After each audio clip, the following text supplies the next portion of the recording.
السلام علیکم دوستو یورپ کی کوکھ سے 3 انقلابوں نے جنم لیا تھا۔ ان میں سب سے پہلے انقلاب برطانیہ ہے، جس کے بارے میں کہا جاتا ہے کہ اس میں خون کا ایک قطرہ گرائے بغیر ہی بازی پلٹ دی گئی تھی، لیکن کیتھولک تاریخ دان اسے صحیح نہیں سمجھتے۔ یہ انقلاب 1688 میں برپا کیا گیا تھا۔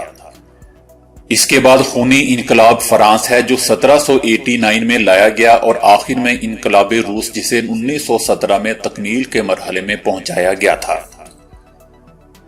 مزے کی بات یہ ہے کہ ان تینوں انقلابوں میں پس پردہ اہم کردار صہیونی بینکروں نے ادا کیا تھا۔ یہ صہیونی بینکر قرضہ دے کر قوموں کو غلام بناتے تھے، اور آج بھی دوستو یہ سلسلہ IMF اور ورلڈ بینک کی شکل میں جوں کا توں جاری ہے۔ برطانوی انقلاب برطانوی بادشاہ اور برطانوی پارلیمنٹ کی آپس کی لڑائی کی وجہ سے آیا۔ برطانوی انقلاب کے لیے ایمسٹرڈیم ہالینڈ کے یہودی بینکروں نے برطانیہ میں اولیور کرومویل نامی فوجی سامان سپلائی کرنے والے ٹھیکیدار کو استعمال کیا، جو بعد میں برطانوی سیاست میں بھی برطانوی دولت مشترکہ کا محافظ لارڈ کہلایا۔ دوستو انقلاب کی کامیابی کے بعد برطانوی بادشاہ شاہ جیمز فرانس فرار ہو گیا۔ بعد مورخین کا خیال ہے کہ اس کی گردن اڑا دی گئی تھی۔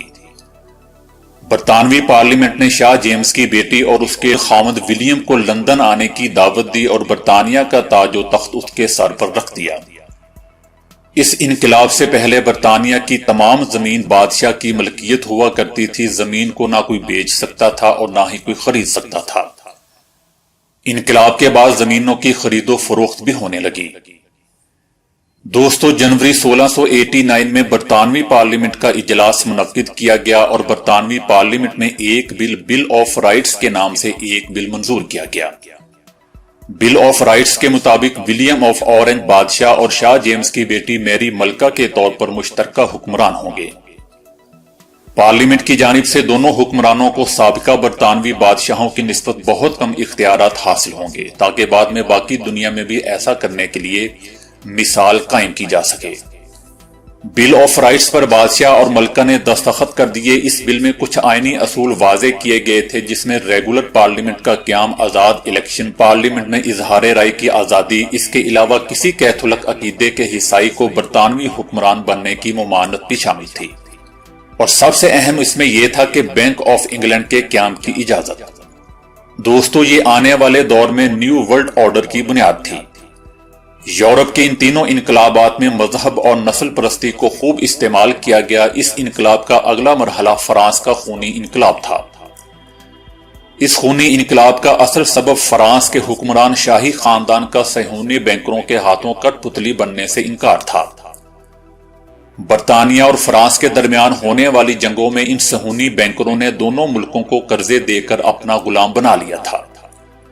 برطانیہ کی معاشیات پر مکمل قبضہ جمانے کے لیے نپولین اور برطانیہ کی جنگ کو استعمال کیا گیا تھا۔ صہیونی بینکر روتھ شیلڈ جانتا تھا کہ جنگ میں نپولین کو شکست ہو رہی ہے، لیکن اس کے ایجنٹوں نے جان بوجھ کر برطانیہ میں افواہ اڑا دی کہ نپولین تیزی سے کامیاب ہو رہا ہے۔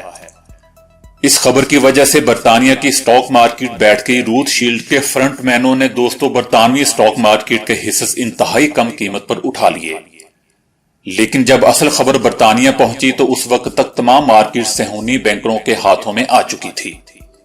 اب حصص نے بڑھنا شروع کیا، لیکن وہ سب یہودی بینکروں کے ہاتھ میں آ چکے تھے، جبکہ مقامی انگریز منہ دیکھتے رہ گئے۔ وہ دن اور آج کا دن دوستو تاج برطانیہ آج تک بینک آف انگلینڈ کا مقروض ہے۔ اسی بینک آف انگلینڈ کا لندن میں ایک اکنامک زون ہے، جہاں سے آج بھی روزانہ سونے کا بین الاقوامی ریٹ جاری ہوتا ہے۔ دوستو اس ساری تاریخی تمہید باندھنے کا مقصد یہ ہے کہ ہم جان سکیں کہ وطن عزیز میں آج جب IMF اس کا بجٹ بنا رہا ہے تو اس کے پس پشت مقاصد کیا ہے۔ اس میں مبالغہ نہیں ہے کہ زرداری اور شریف خاندان اس ملک کے اولیور کرومویل ہیں۔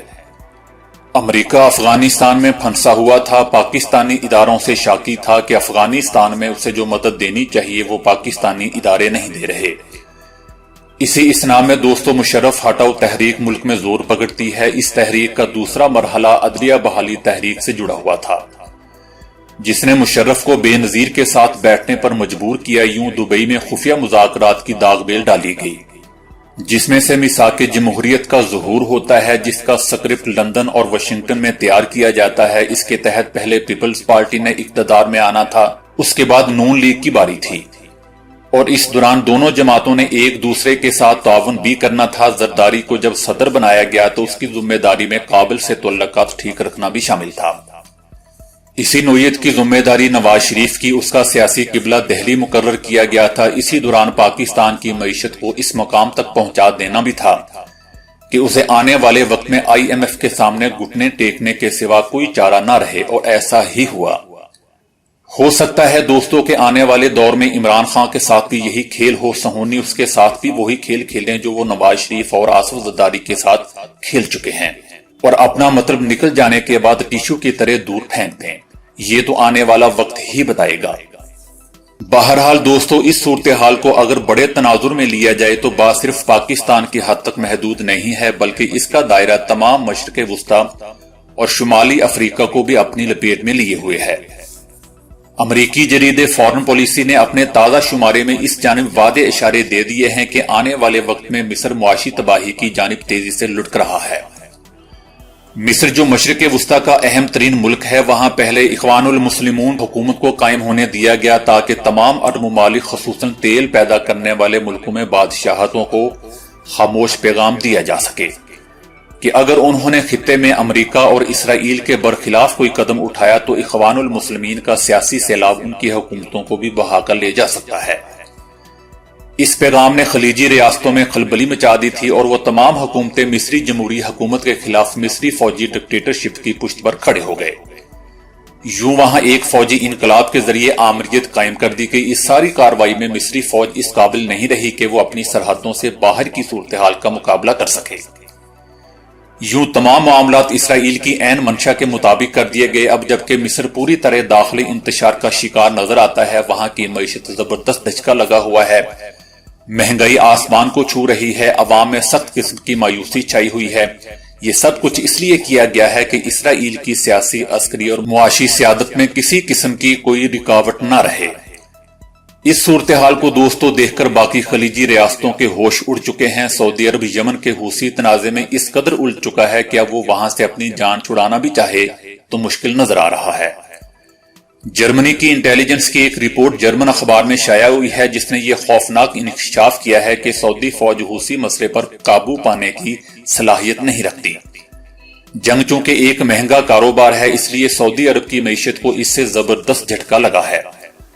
امریکہ نے ایران کے مسئلے کو ہوا دے کر عرب حکومتوں میں پہلے ہی امریکی اسلحے کی خریداری کی دوڑ لگوا دی تھی، اور اس صورتحال سے فائدہ اٹھا کر اربوں ڈالر کا اسلحہ فروخت کیا ہے۔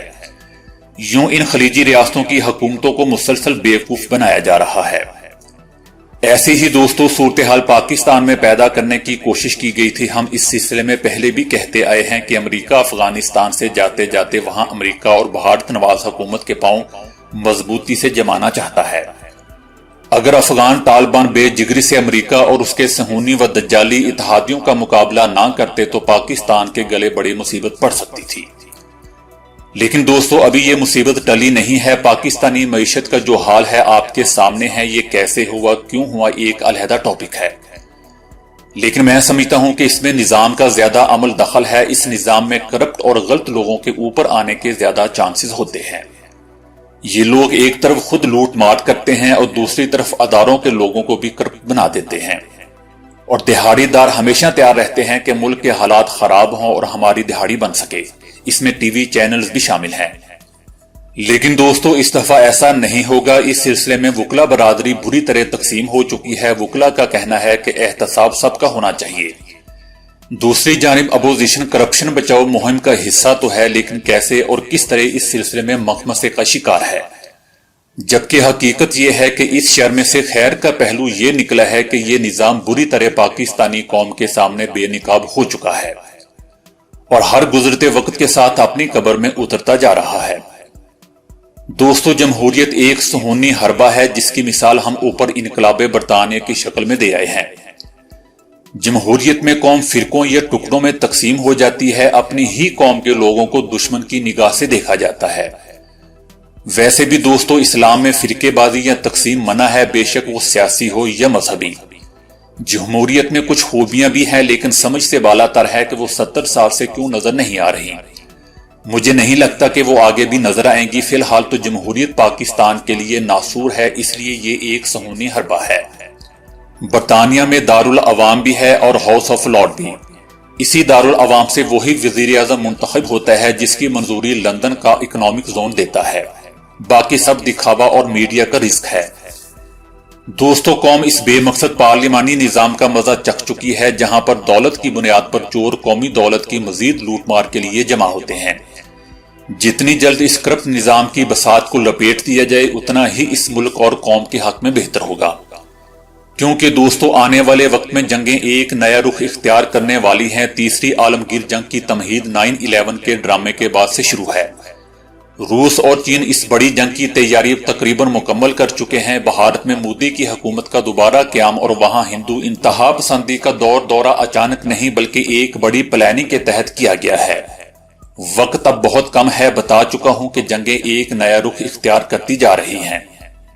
جنگیں معیشت یا اکانومی کو ہتھیار بنا کر لڑی جائیں گی۔ حکمران اگر اجازت دیں تو ہم بھارت کی نہ رہنے دیں GDP اور نہ BJP۔